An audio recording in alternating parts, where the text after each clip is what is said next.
A Hispanic family residing in California was dealt a blow they will never be able to recover from in August 2023 when their daughter was abducted. If anything, this just further confirms how incredibly unsafe the world has become. But why exactly was she abducted and who did it? Let's find out. Andrea Vasquez, a 19-year-old Hispanic woman, and her boyfriend were in his car chatting and relaxing around midnight on the 20th of August, 2023. Being a Saturday, the previous night had been filled with activities, moving from one hangout party to the other. They had parked the car near a field in Penn Park, Whittier. This was not an unusual occurrence among people their age, but this ominous day would prove to be different. The duo had been sitting down in the car for some time, surfing the internet, and talking about any news that caught their attention. This was going on for a while, with no disturbance whatsoever, when suddenly the night was pierced with the reverberating sound of a gunshot. Andrea and her partner were going to take cover to shield themselves from the horror that was unfolding around them, but little did they know that they were the target of the senseless shooting. It was a little past midnight, so they couldn't make out who the shooter was, where he was coming from, or what direction to run with the car. Nonetheless, when Andrea's boyfriend saw that the sound was getting closer, he fled the scene, hoping that Andrea would follow suit. A different story would later come out that he had deliberately abandoned her, but no one could tell for sure. It was a sudden incident, and he could have reacted based on fight or flight mode. According to him, he ran as far as possible to get help, but none came. This was most likely due to the time it happened. Everyone had hit their beds in the hope of getting a good night's rest. After a while, he returned to his car, but what he found would leave him shocked for a while. Inside the car where Andrea had been sitting was a splatter of fresh blood that had obviously been spilled from a gunshot wound. As if that was not traumatizing enough, Andrea was nowhere to be found. Alas, she had been kidnapped. But where? No one knew. Before this fateful day, Andrea Vasquez was studying as a fashion design student at Fullerton College and had also worked at a mall in Cerritos.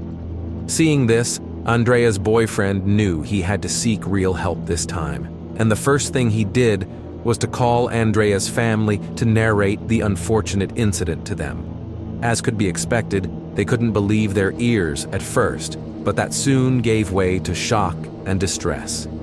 Around 11:52 in the morning of August 20th, the police put on their Facebook page the information of a critical missing person. Her family had provided her name as Andrea Vasquez, 19 years old with red brownish hair. She was last seen wearing a black long-sleeved crop top, khaki pants, and black low Converse shoes. The shocking incident took place in the packing area stalls of Penn Park, located at 13950 Penn Street in Whittier. Given the rate at which people go missing and never return or are found dead, her parents, Enrique and Ana Vasquez, and other family members had started pleading on their social media pages for their daughter to be returned to them alive.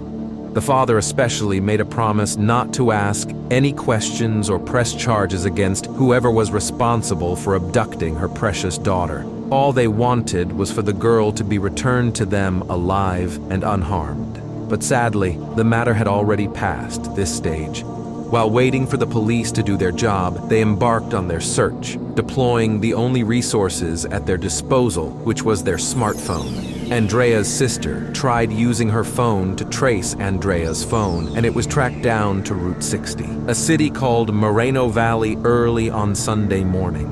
At first, they were happy that Andrea had been found, but their joy was short-lived, as all they found was the phone and more blood, but no sign of her. This was heartbreaking because for her to have lost so much blood, she must have been in a critical condition, needing urgent medical care. Another possibility causing a tight knot in their stomach was that she might be dead. But that was too horrendous to think about, so they continued their search while hoping to find Andrea alive. Once they found her phone, the police were called and intimated with the latest discovery, as they should. Perhaps the police would know what to do with the phone with their specialized equipment. If the abductor had touched the phone before he discarded it, fingerprints could be lifted to find out who was behind the heinous act. Just as they had hoped, the police soon arrived at the scene in Moreno with drones and other equipment to search the area. During the search, there was a hurricane that eventually brought with it a huge downpour. Despite this, the search never stopped. After many hours of searching with no result, they all returned home with a promise not to give up on the search for Andrea. On the 22nd of August, which was exactly 2 days after Andrea was kidnapped, she was found. But sadly, she was not alive. Her body had been disposed of in vegetation in Moreno Valley, 60 miles from Penn Park, where she was kidnapped from her boyfriend's car. Needless to say, her family was beyond consoling. They were heartbroken to see the lifeless body of their daughter. They recalled how happy she had left home the previous Friday. No one could have thought that was to be their last time of seeing her. On the 21st of August, just before the lifeless body of Andrea was found, a suspected person had been taken into custody. It wasn't exactly clear what gave the seemingly harmless young man away, but Gabriel Esparza was arrested and locked up a day after Andrea was declared missing. It would seem that Gabriel matched the vague description that Andrea's boyfriend gave the day she went missing. Gabriel, on the 21st of August, was picked up in Lakewood where he worked. In addition, the murder weapon that was used by Gabriel to commit the sacrilegious act had been retrieved. It was a rifle whose bullet matched the one in Andrea.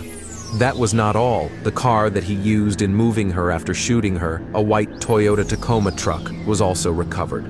Now, while this was a lot of progress, considering the relatively short time and should thus be celebrated, there were certain things that made the whole thing seem unbelievable and even generated speculations in Whittier. Remember when I said Gabriel had an almost innocent face that could have fooled anyone and made them dismiss him as a suspect? Well, I meant it. But adding to that was the fact that Gabriel was a privileged kid who should never have been caught doing that, unless something was really wrong somewhere. For one, his father was a reputable man in the community of Whittier. Esparza Sr. was a firefighter who did nothing but help people in trouble. He also, Gabriel, was earning a decent wage when he worked in Lakewood. And that was what birthed the next line of speculation, where people started to link Gabriel to Andrea in an unwholesome way. For instance, they believed the late Andrea must have been somehow involved with Gabriel.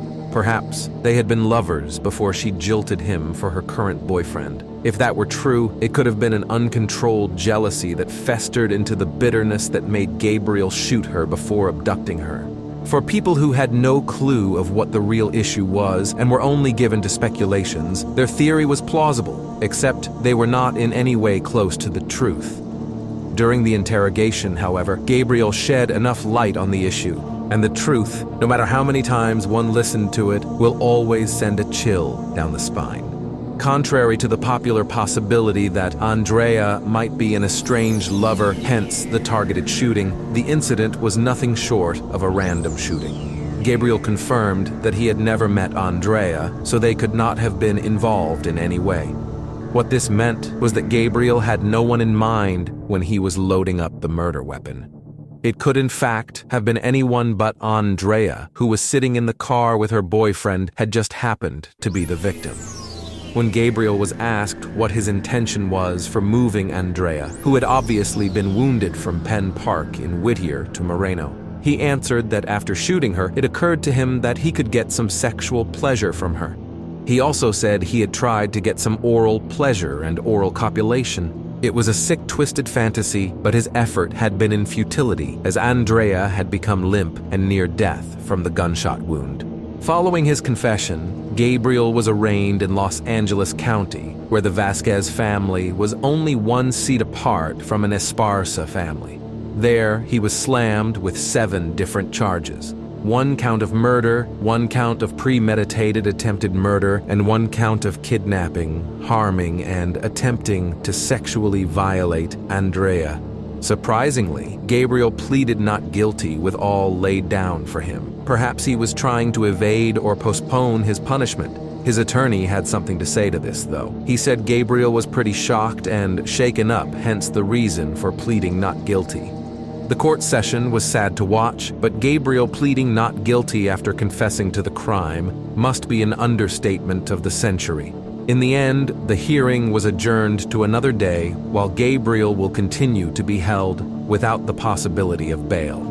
Nothing hurts more than losing one's precious daughter, but the pain of sitting close to the family of the criminal responsible for your woes must run deeper. The Vasquez family couldn't hide their sorrow as they recount how loving and ambitious Andrea was.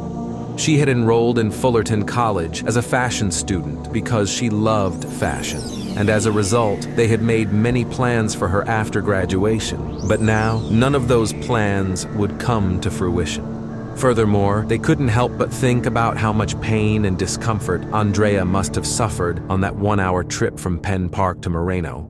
Andrea was a daughter, sister, cousin, niece, and granddaughter who would never grow to unlock her potential or achieve her dreams. Some people also made mention of Andrea's boyfriend, who fled the scene while she was being attacked. They called him a coward for running. While that submission might have been prompted by emotion and grief, it is important to note that he too might have been a victim if had not run. People from both online and offline shared the sadness of the Vasquez family, and in a bid to help them with the funeral and other expenses, a GoFundMe account was set up in the memory of Andrea Vasquez. While it will not bring Andrea back, it was done in the faith that it would help lessen the grief of her family and also warm their hearts that their daughter was indeed loved.